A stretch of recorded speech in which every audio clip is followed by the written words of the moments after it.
Dua pertanyaan. Saya seorang Muhammadiyah memutuskan puasa hari Sabtu, lalu negara mengumumkan puasa hari Ahad. Saya ikut mana? Lalu kata yang datang dari kelompok ini, atiullah wa atiur rasul wa ulil amri minkum. Taatlah kepada ulil amri. Kata yang Muhammadiyah, ulil amri itu Din Samsudin, bukan Jokowi. Karena ini kan tidak diangkat berdasarkan surah. Coba tengok tafsirnya. Ulil amri itu ulama, bukan pemimpin. Ini demokrasi, kata dia.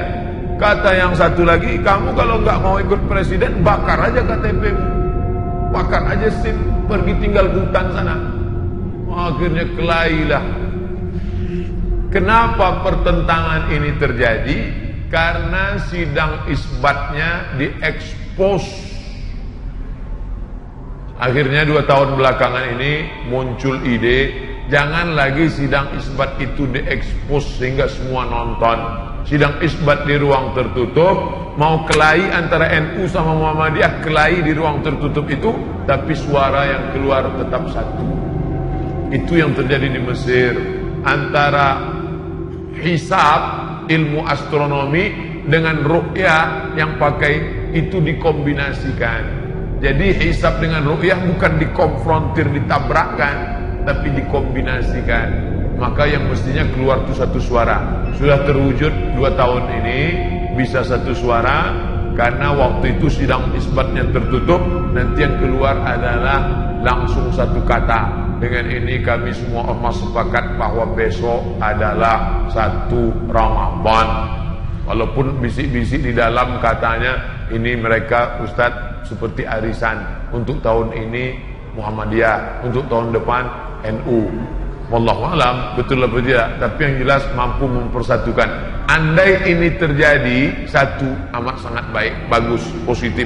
Orang luar agama kita tidak membenturkan kita. Andai balik ke lagu lama, dibenturkan antara ormas dengan negara, ikut mana?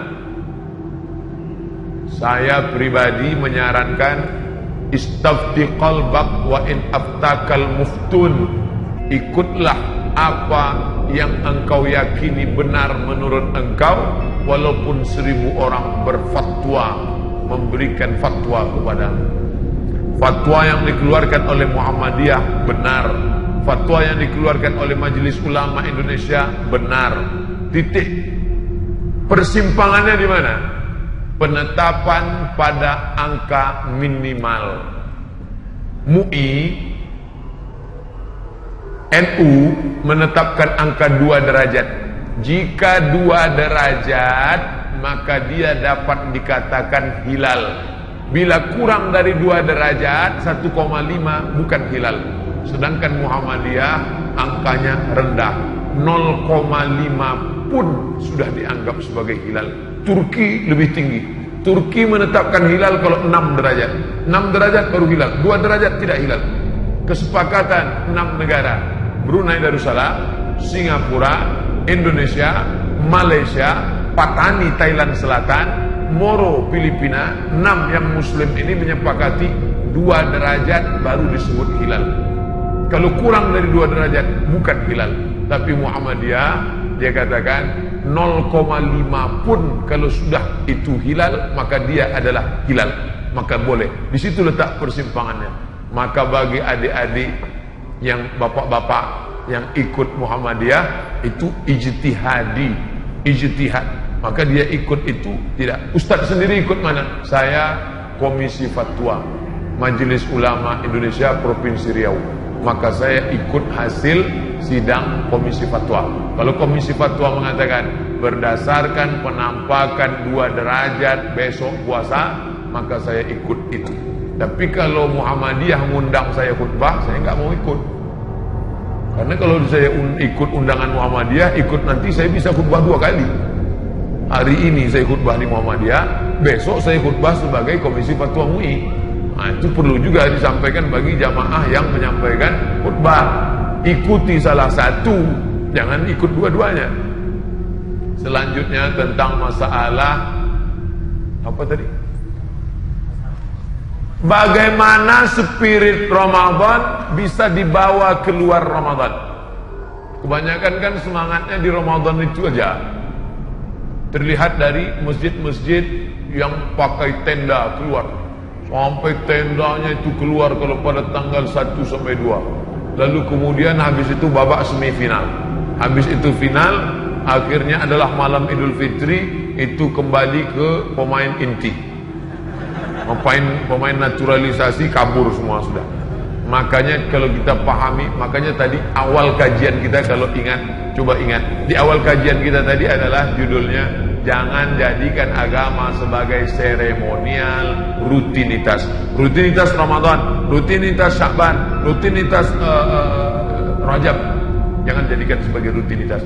Maka pahami maknanya. Syawal artinya, kita lihat penggunaan kata Syawal. Ini tiang neraca timbangan. Timbangan zaman dulu, bukan timbangan duduk, timbangan yang pakai tiang. Di sisi kiri ada alat penimbang, di sisi kanan ada alat penimbang. Ketika diletakkan barang yang ditimbang, lalu salah satunya naik ke atas, yang satu turun ke bawah. Yang naik itu bahasa Arabnya Syawal. Naik ke atas artinya Syawal. Ekor ayam turun ke bawah, ekor sapi turun ke bawah, ekor kucing turun ke bawah. Tapi ada binatang yang ekornya naik ke atas, itu disebut dengan Syawal. Apa itu? Ekor kalajengking naik ke atas.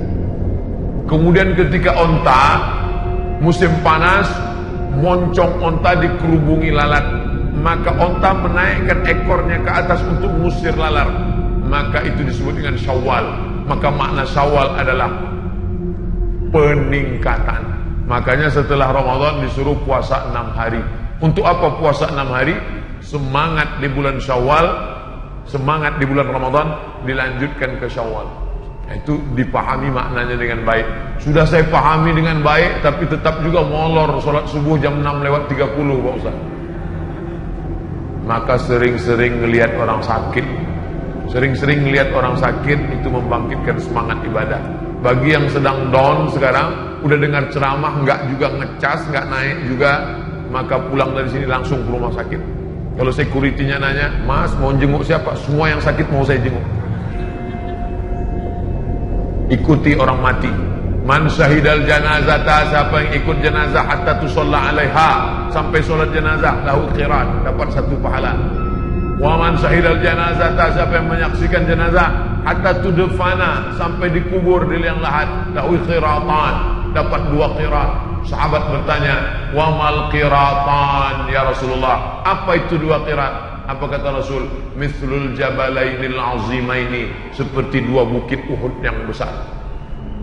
Maka apa manfaatnya melihat jenazah terbujur kaku, yang dulu kaya raya, yang dulu profesor, doktor, penguasa, yang dulu hebat, masyhur, ternyata kalau mati yang dibawa hanya amal juga. Memang yang paling sulit adalah istiqomah. Makanya ketika seorang sahabat bertanya, ya Rasulullah, ausini wa aujiz, berikan aku 1 pesan, jangan banyak-banyak, singkat, padat. Apa dia? Qul amantu billah tsumma istaqim, istiqomahlah. Makanya orang yang istiqomah itu balasannya luar biasa. Ketika sebelum malaikat maut mencabut nyawanya, maka malaikat sudah turun berbisik ke telinganya, alladzina qalu rabbuna Allah, orang yang mengatakan Tuhanku Allah, tsumma istaqamu, kemudian istiqamah, tatanazzalu alaihimul malaikah, turun malaikat berbisik ke telinganya, alla takhafu, jangan kau takut, wala tahzanu, jangan kau sedih, wa abshiru bil jannati allati kuntum tu'adun, berbahagialah engkau mendapatkan surga yang dijanjikan oleh Tuhanmu, dan yang dapat itu hanya istiqamah. Maka terus berjamaah, alaikum bil jamaah. Ada pengajian, datang. Ada kajian-kajian dekat rumah, di masjid, hadir. Itu salah satu cara untuk istiqomah. Lihat orang sakit, jenguk orang mati, terus berjamaah. Harus ada memaksakan diri. Kalau kena tidak ada, kamu kenapa enggak kajian? Saya ngalir aja lah seperti air. Ngalir apa? Iya kalau air comberan, ngalir aja lah. Terserah yang di atas aja lah. Apa di atas? Cicak. Harus ada bergerak, ngerti, paham. Wallahu a'lam. Baik.